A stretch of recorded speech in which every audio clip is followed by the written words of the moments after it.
is the Pioneer Smart Sync app, so it's a more affordable way to have like an in-dash navigation system in your car while safely using Alexa and other features.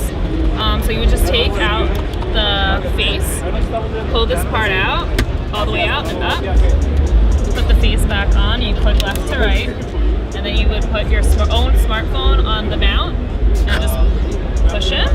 Yep. And then you would download the Smart Sync app on your own smartphone. You open it up, and that's how you are going to navigate the system. It's coming out this spring as well. For Android phone only first, and then later this year they expect it to come out for iPhone. So this is the music. You can have music source here. You got radio, apps, Bluetooth, Pandora, Spotify, whatever apps you want to use for your music. There's also a navigation.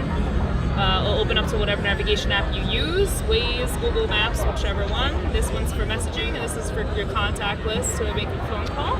And you can press any of the digital buttons. They're all the same down here as well. You can press them on the physical receiver.